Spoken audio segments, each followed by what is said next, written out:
So Bye Bye Carbon by Keegan, myself, Suzanne, and Amy. Sure. Well, go for it. So that's the goal. I made that myself. Believe it or not. Yeah. We can believe it. Have time to hire a graphic artist. So. Bonus points if anybody knows who's actually lying on the mat there. You mean not Carbon? Yes. Sunny Liston? Yeah, it's Sunny Liston. Okay. So that's the goal. That was a big event in America when Sunny Liston did that. That was a huge deal. That's why it's an apt metaphor. Yes. For what I'm about to talk about. It's going to be a big deal. Apt metaphors are good, because inapt metaphors are not good. So anyway, that's the drink. Is to knock out carbon and then stare it in the face. Screaming at it. So the message is that we are proposing a carbon tax, right? It is ridiculous that we don't have one. There are some places that do have them, and there are some places that are having great success with them. It's a really easy way that America can make serious dents in our usage of fuels that are both harmful to the environment and we're running out of them. So it's something that's important that we need to do. Is it that button? Yeah. Okay, so why are we going to do it? Well, global warming is very real, and carbon is a huge part of that. It's absolute fact. There are a lot of people who will argue that correctly. I don't need to convince you, but say I do need to convince you, and you're like, global warming's not actually a thing. As some people that just lost yesterday might have said. Carbon sources are only going to get more expensive as time goes on because this is a finite planet. And regardless of whether or not you believe in global warming, you can recognize that the Earth has very specific ends to it and that we're going to run out of shale oil, we're going to run out of crude oil, we're going to run out of coal, we're going to run out of everything that's a carbon fuel. But not Jimbo beer, right? No, it's made of water. Okay. Oh. And plants. Okay. Out of the wilderness, was that right? In the backyard. I paid attention. Even if you're not into the global warming theory, you can understand that as we use more and more fossil fuels, we run out of them, and basic economics, that means that they get more expensive, right? And that's a problem. The solution is obviously with renewable energy. You guys have all seen how wind energy gets cheaper, the better we get at making it. Unlike gas, unlike carbon fuel, where the more we use of it, the more expensive it gets, the more wind we use, the cheaper wind gets.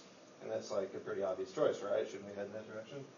The thing is that with the carbon tax that we're proposing, we can get in on the wind industry early and be there before any other major countries are seriously making strides in this way. If we really dump resources into it, we can be on the forefront of that, which I think is a great idea.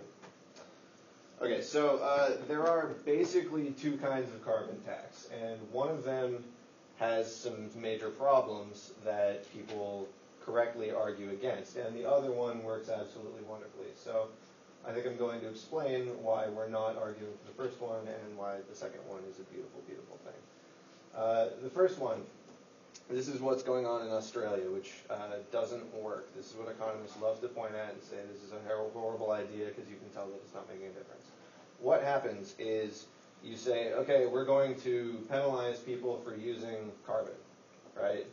And in doing that, we're then going to, we're going to add a tax on carbon, but we're also going to decrease taxes at some other point. So your income tax is lower, but there's a tax on fuel, right? So the net tax burden on the average person is absolutely the same. They're paying the same amount of money. The thing that happens is that it turns out people will just use the electricity and they don't care that their electricity costs more. It doesn't matter. So the net thing that you gain there is that there's no added tax revenue because you lower taxes on like income or something else. And since people are using just as much electricity and it didn't curb their usage at all, then there's no fall in carbon usage either. So you don't get anywhere. The only thing that you do is make carbon fuel more expensive, but it doesn't affect anything.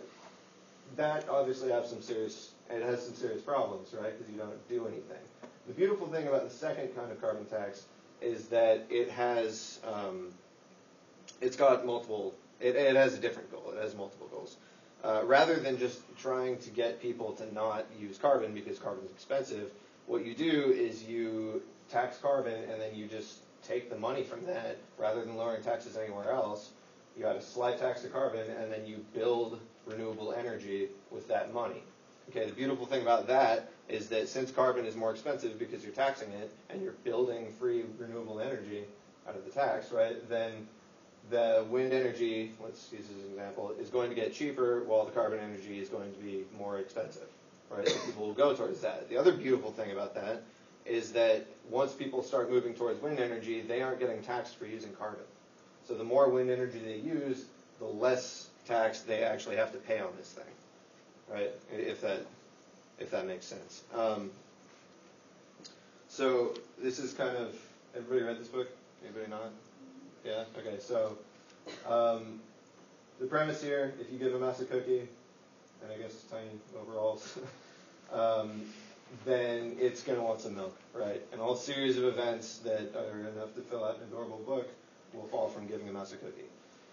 If you raise taxes on carbon and don't lower taxes anywhere else and take the revenue from taxing carbon, then you can build wind farms. If you build wind farms, then people can start using the wind farms, then they won't get taxed on carbon, then eventually the carbon tax weans itself out. And it no longer exists. And that happens without government intervention. You don't need the government to come in and say, like, we're going to end the tax now or whatever, because people are just going to naturally start moving towards using cleaner energy because it's cheaper, if that makes sense. The other beautiful thing here that comes from giving this mouse its cookie is that the industry will have momentum. As you build more and more wind, it gets cheaper. It gets easier to make, and then eventually it's way easier and cheaper to do than using carbon fuel.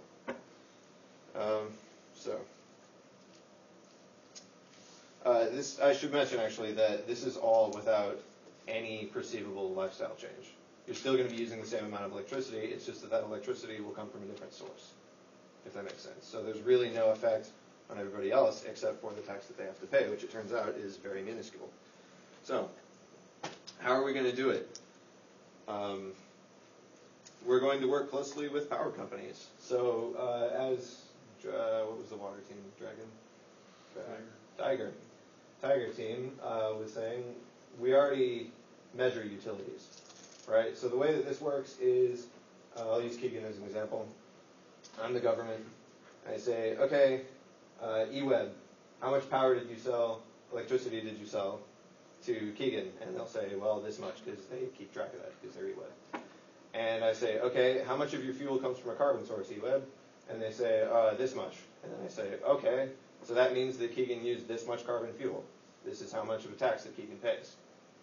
Right? It's fairly simple. eWeb is there, and so is a disembodied hand.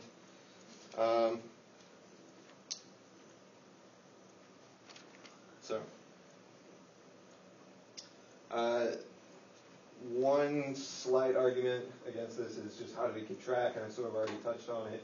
It's pretty easy. You just keep in touch with eWeb. It's already there. All the data's there. It's a really simple math problem to make. And it avoids being regressive because it's completely based on how much electricity you use. I mean, it's proportionate to how much you use.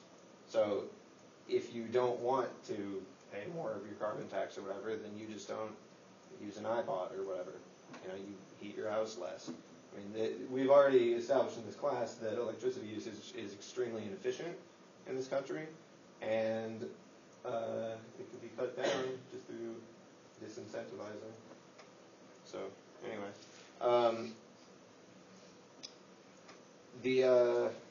Well, actually, I think you can probably take it. Yeah.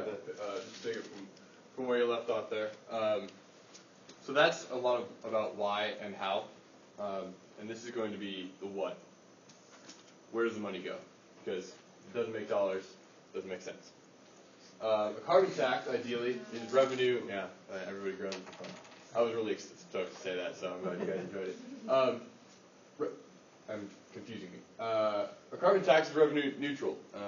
Little or no money is retained by the government to pay for other things. Basically, everything gets reinvested right away.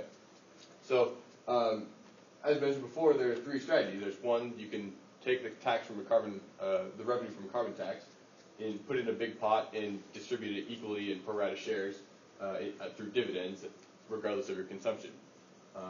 I'll talk about why that wouldn't work for this tax a little bit later. but it's not a lot of money. 2 is a tax shift, which is where you take money off of other taxes, say the federal payroll tax, with the money that you make from the carbon tax. And in 2011, that was $818 billion in payroll taxes. So that problem isn't going to be solved by carbon tax revenue. That's a whole other set of issues. 3rd, we're going to invest in wind. This is the one that we're going to go with. We can adjust from these strategies as necessary, but if you start off with wind, you're going to gain the momentum right away. And consumers have the benefit of clearer price signals. Free market economics, everybody loves it. So how do you use the money? You invest directly into wind farms and create renewable sources of energy. You guys have all heard this before. Basically, since wind is getting cheaper, you're going to gradually reduce the amount of the tax. As more of our energy is created by renewables, carbon tax revenue falls, but that's okay. Why? Because we're using less carbon, and that's the whole point of this tax. And the revenue that you'll make from these wind farms year after year is going to outstrip their costs. So, it's math time. How does this plan scale? Based on a 0.0049 per kilowatt hour, so half a cent per kilowatt hour basically, which is the rate that is used right now in Colorado. It's a residential rate. In Colorado's electricity is generated by about 70% coal. So that's on the high end of what a carbon tax would be. All this information is from the Energy Information of America. Energy Information what is this one? Administration, thank you. Association, there's a lot of A's. Okay, so to give you an idea, there's about 126 million consumers on this Energy and Information Administration table. They each use an average of 940 kilowatt hours per month, which is about 12 megawatt hours per year.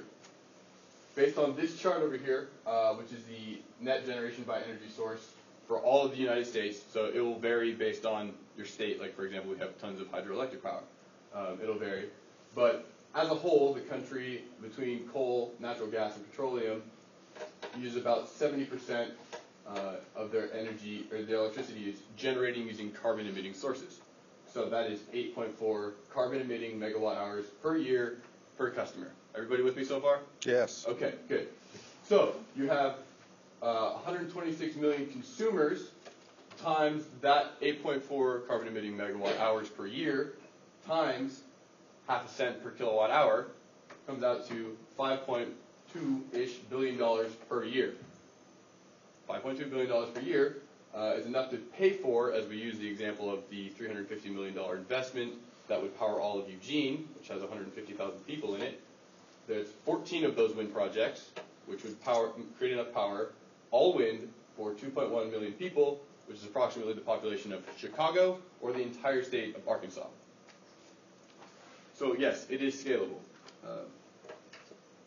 And as far as carbon reduction goes, this is a little more tricky to work out, but you take the 2.1 million people that are now on all wind energy, multiply that by the amount of energy that they use, or would be using, that would be emitting carbon, and carbon-emitting sources emit about 1,000 grams of CO2 per kilowatt hour.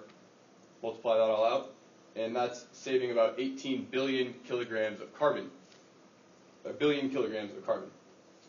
The Amazon rainforest, for a little bit of scale, absorbs about 2 billion tons of carbon dioxide per year.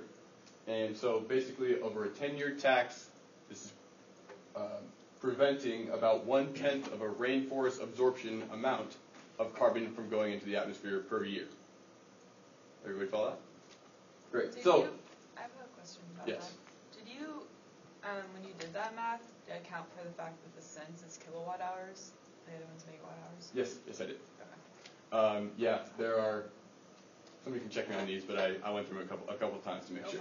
No, you'd be off by a factor of 1,000 somewhere. You Right. got confused, and you're not. Yeah. So okay, and to come back to the amount of the tax that's really going to be implemented on each consumer, if you take 12 megawatt hours per year times half a cent per kilowatt hour, that equals about to less than $42 per year per consumer. Less than $42 can pay for. Hell, that's 2 Jimbo 6-packs, 12-packs, 24-packs. There you go. And that is to power Chicago on wind energy, folks. Do they sell Jimbo beer in Chicago? No. Just a side question. Thanks. Don't believe so. So, to go back to why we're not using the dividends, why would you pay every customer $42 a year when you could go out and invest in wind farm energy and create 2.1 million people's worth of wind renewable energy? Makes a lot of sense, doesn't it? So that's how that scales, and these are some arguments against that we're going to talk about here. Yeah, so I mean, just in closing, why do you want the carbon tax? Well, because initially, it discourages carbon use, right? And if someone is going to say like, well, carbon energy is more expensive now, I'm not going to use it, then that works. If it doesn't, then through our system, that second kind of carbon tax that we've been talking about, it's going to encourage wind energy or whatever we want to invest in massively. So the last bit there, I already talked about it, is that as people use more and more wind energy, this tax will get smaller and smaller and eventually just phase itself out. So it's a beautiful thing. It takes care of itself. Wraps it up in a bow. Yeah, I think that's it, actually. Okay, thanks.